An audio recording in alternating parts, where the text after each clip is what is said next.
Hi, this is Donna. Welcome to DD Paper Crafts. In today's video, we're going to be making this bow tie shaped box.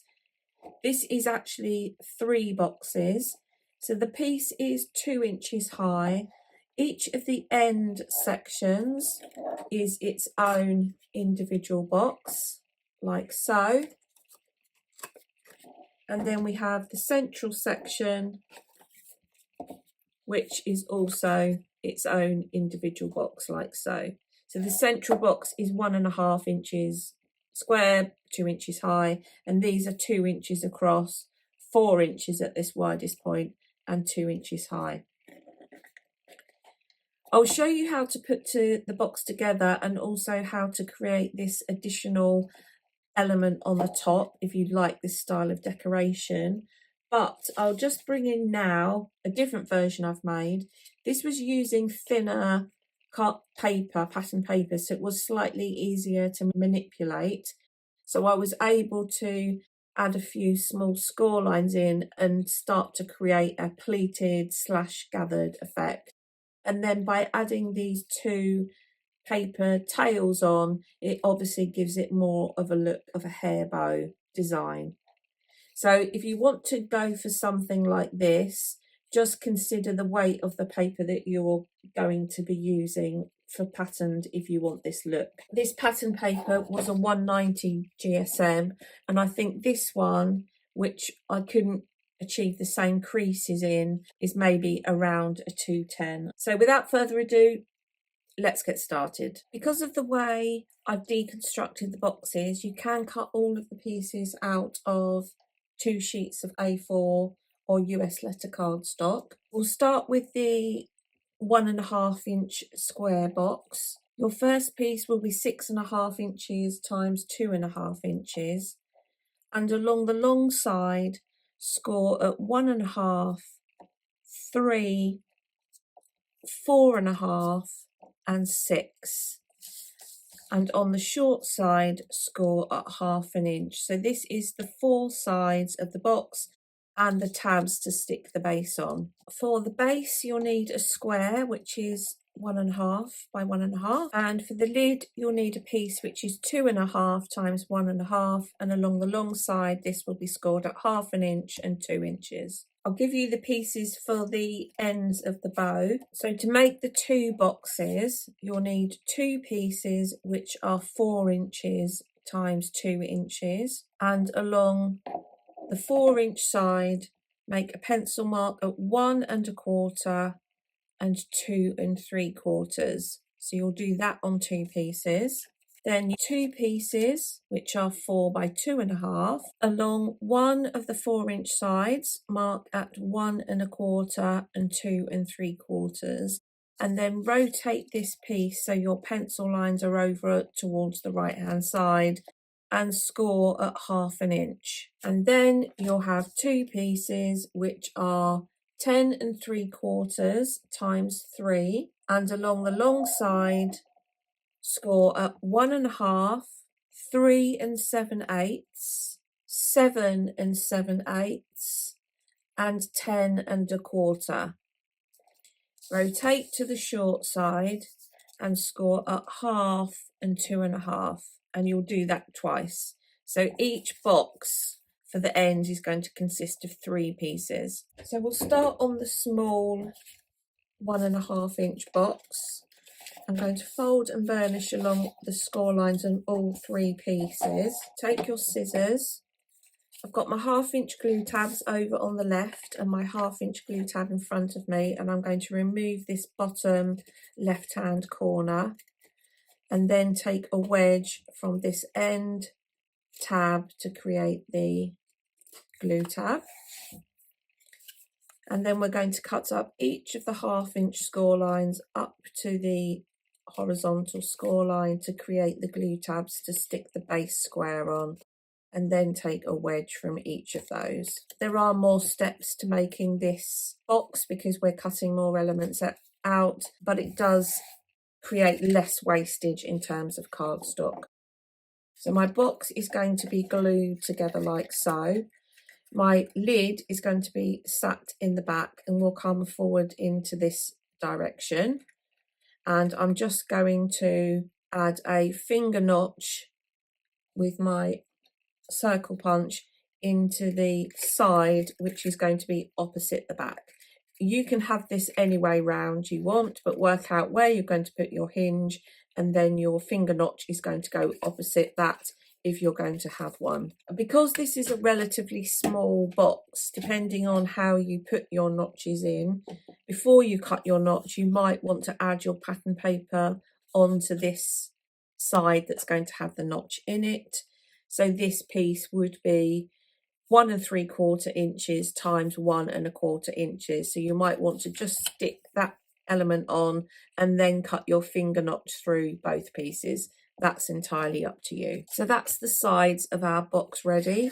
And what we can do at this stage is add glue onto the glue tab and just add this piece together to create the box shape. So I'm going to add glue onto there, fold this over, and then fold over this end. So whilst that's drying, we'll just prepare the other pieces. So we've got our second piece, which consists of the 2 score lines. So we're going to fold and burnish. So we'll have one tab, which is going to be our hinge to add the lid onto the box, and the other is going to be the flap which sits down inside the box. So from one end, I'm just going to take a wedge from either side like so, and then because it's my preference, I'm going to use my corner rounder just to round off the corners for the lid flap like so. You can bring your piece in. So I'm going to add glue to the back of the hinge. So that is going to come across and will slot in like so. I'm going to turn the box upside down, add glue onto these base glue tabs, and then adhere the 1 1/2 inch square piece into place. So just open up the box and just go down and burnish those tabs into place. So that's the middle section of the bow. We're now going to make the ends of the box. I've put one together already. So if we start with the 2 shaped pieces, these 2 pieces here, we'll start with the one with the tab on it. So fold and burnish along the score line. And what we're going to do is create the shape of the box, and we're going to cut from the pencil line on the left down to the corner on the left, the pencil line on the right down to the corner on the right, pencil line on the left down to the end of the score line on the left, not the end of the cardstock, the end of the score line, and then do the same on the right. So you might want to go in with your trimmer, your scissors, whatever method it is that you're going to want to cut these into shape, but we're basically going to cut across like so. And then on the one with the tab, because it's my preference again, I'm going to use my corner rounder. So that's the 2, the top and the bottom of the box. Bring in the long strip and fold and burnish along all of the score lines. The first thing we want to do is get rid of one of the tabs so that the lid can slot down inside the side of the box. So I've got my piece in the orientation so that the tab is over on the right hand side, and I'm going to cut away the tab which is attached to the top of the longest section. So it's the 3rd section along from the left, and I'm going to cut this piece away. So we'll start by removing that. So you want to cut this nice and straight as you can, because obviously that is going to be an edge that you're going to look at. So I'm just going to move this out the way, and then I'll bring in my longer handled scissors, and I'm just going to cut. So that's removed that section.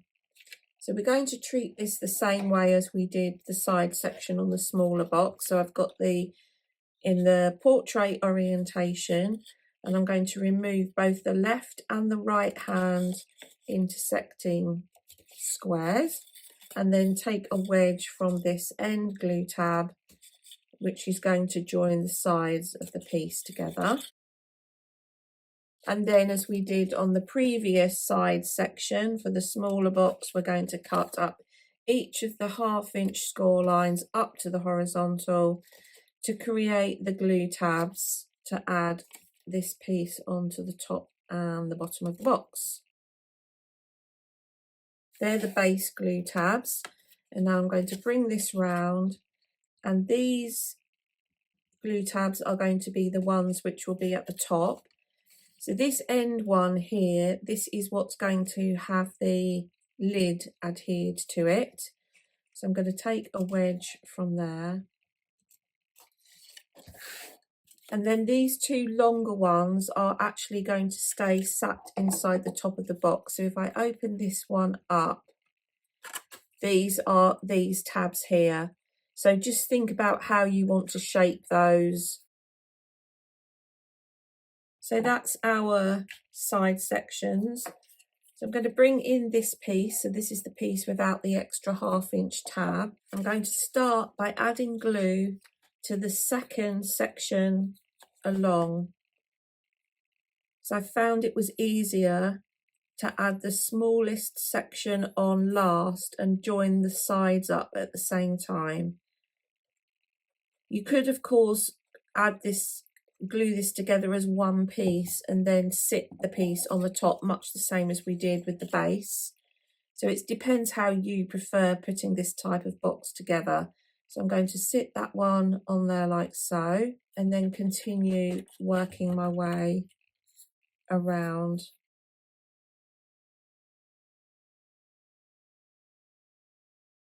And as I go around, I'm just checking that my tabs are shaped so that they're not going to be sitting over the end of the side. So if they were, you could trim those down. You can see that one is very close, but it's not actually going over this side here.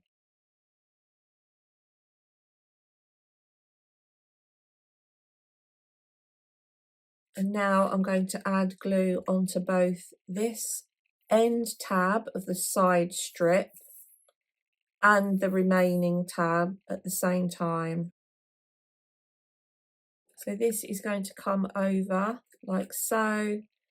This one is going to go to the inside like so, and that is going to come over the top. And you can see how that all comes together.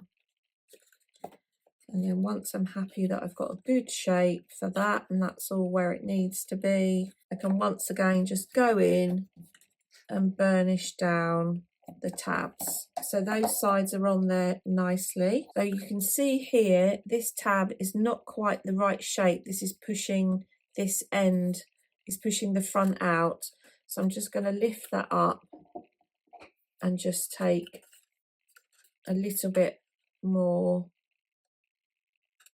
off that so that it's not impeding the front at all. So that's those. So then we can bring in our lid. I'm going to add glue to the tab, which is opposite the cut edge. This is our hinge for our lid, and then this is going to sit on the back like so, and then this is going to come across and will fit in the box like so. So that's one of the ends. So the next thing I'm going to do is add glue onto the left hand side of the 1.5 inch box and stick it onto that piece, and then do the same. So that's going to create the shape of our bow with our 3 independently opening boxes.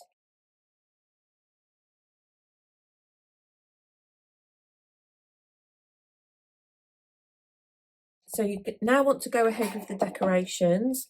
One of the things you might want to do is add on an additional flap. So if I show you in this is a mock-up because I wanted to show that this could be both a bow tie and a hair bow. So I've cut another piece the shape of the top, and I'm just going to secure that with this pad here on the top, and then these 2 pieces are going to sit freely. So if you wanted to make another bow shape, this shape, I'll give you the measurements for that. You'll need a piece which is 5.5 times 4. Along the 5.5 inch side, score at 2 and 3.5. Fold along the score line and fold that piece under like so.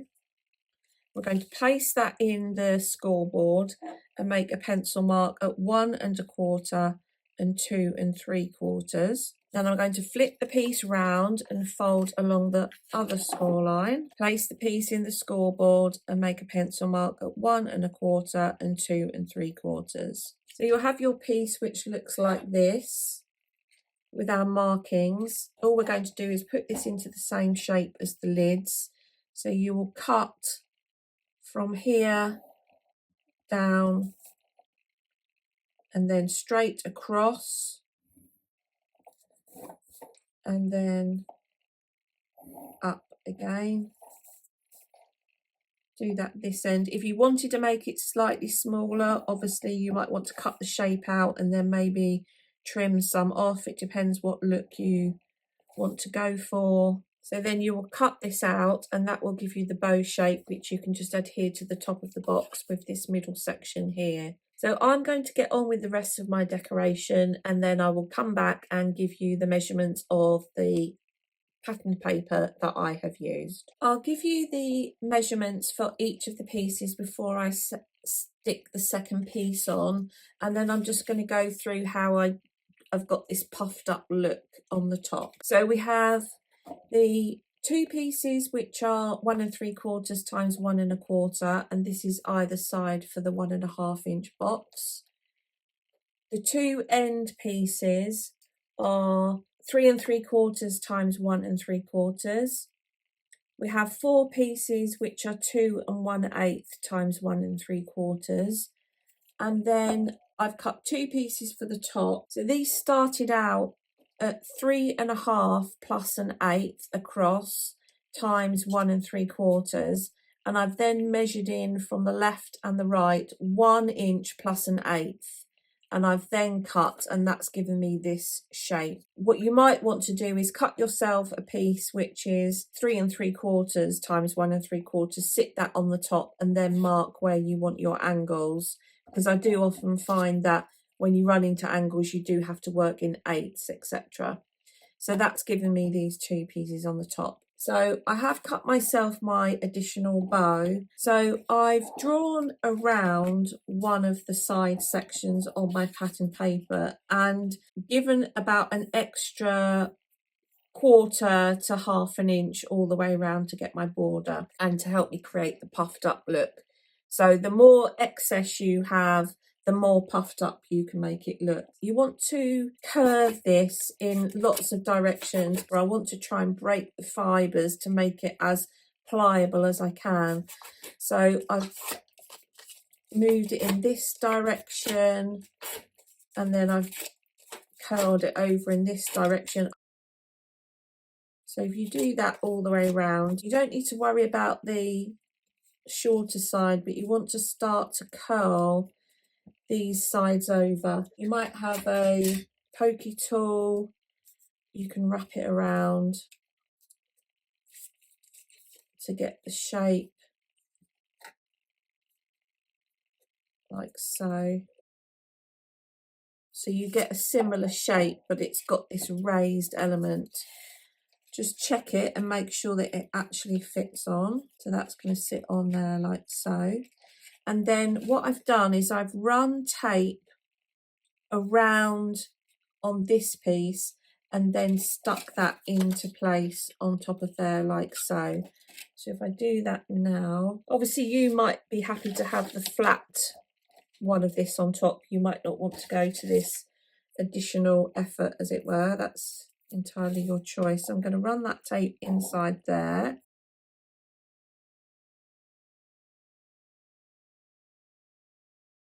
Just work my way around. So I'll start from this side and just manipulate the paper so that it's sticking onto the tape. And curl the end over like so. So you get something which looks like this, and you just want to make sure that all of these pieces are stuck down. So you get this slightly puffed up look. And then I've got another piece. This is 1.5 wide and this is 3 inches. I'm going to flip this piece over, add tape to the back of here. Obviously you can glue this, you don't need to use tape. And I'm going to take this piece and again just add some shape into this. Just secure this onto one side. It's on there like so. And I'm going to bring that over the top and just get that to the shape that I want it over the top. So it's got a slight raised element to it. And then wrap that around and secure it on the other end. So you can have this as proud as you want. I'm just going to try and burnish that down. That is the most unsticky sticky tape. I can just go in and push that down with my fingers. My tape's not very sticky. So that has given me my bow to sit on the top. So I've just got a little bit there that's sticking out. So now what I can do is add glue onto the back of here and secure this onto the top. Now if you didn't want to have the additional bow, obviously the square that you would need for this top bit here is 1.25 inches square. So that can now sit on the top of there like so. You can still access all of the boxes. I need to put some finger notches in those. And that is our box. And you can see, so this one was created in a similar fashion. This is falling apart now. I've fiddled with it so many times. But then all I've done with this one is I've cut myself some tails and added those on to create the ribbon effect. Now the only thing you might want to do with this one is this is the opening. This side here is the opening. You might want to stick it down that way so that the opening is at the back, because obviously you have got the tails.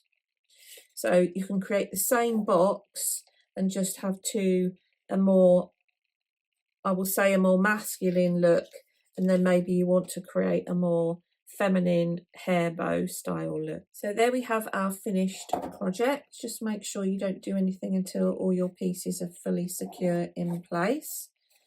But I've got my lid, which can open like so, and then I've got my 2 lids at the side here, which can open like so. So that is the project for today. I'm really happy with how this one has come out, and I hope you've enjoyed today's video.